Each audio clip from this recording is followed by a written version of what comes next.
All right, so second example, we want to find the extreme values of this function on this interval.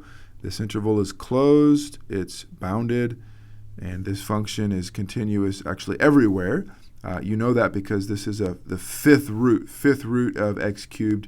Odd roots are defined for all x, and so this function is actually continuous everywhere, and that means the extreme value theorem guarantees you that there is an absolute max and an absolute min for this function on this interval. And it actually, because the extreme value theorem applies, then you know how to go about finding those extreme values. You're going to look for the critical points of your function and then just plug those and the endpoints in. So let's dive in and do that. So I'm going to compute the derivative f prime.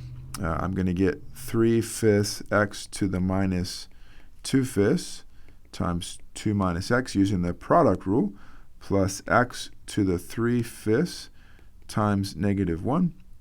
I'm going to rewrite this with positive exponents, so 2 minus x over 5x to the 2/5 minus x to the 3/5. Keep in mind, my goal is to solve where is the derivative equal to 0 or undefined. It's a lot easier to do that when you've got everything combined and cleaned up. So I actually want to combine these two terms into a single term here. And to do that, I'm going to multiply this side by 2/5, not 5 to the 2/5, 5 times x to the 2/5 top and bottom. And now I can combine everything. So what I get is 6 minus 3x minus, on this side, x to the 3/5, x to the 2/5. You add the exponents, you get x, so minus a 5x all over 5x to the 2/5. This is just 6 minus 8x over 5x to the 2/5. So that's f prime.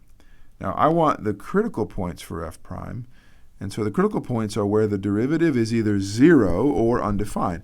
This derivative is 0 when the numerator is 0, and it's undefined when the denominator is 0.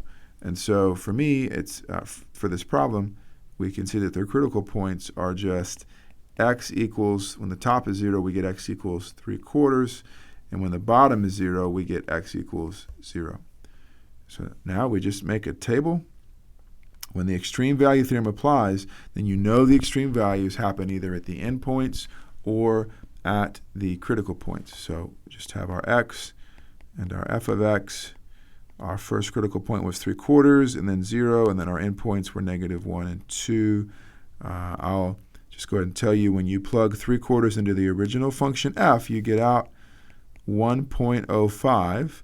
When you plug 0 into f, you get out 0, and -1, you get out -3, and 2, you get out 0. So now we can wrap up our problem. We can see pretty clearly that this guy is the absolute max, and this guy is the absolute min of our function on this interval, right? You change the interval, and you might change the answer. So that is really important that we're working over this specific interval. So let's answer this so we can say, so thus f has an absolute max of f of 3/4 is roughly 1.05, and an absolute min of f of -1 equals -3. And of course, this is on the interval -1 to 2.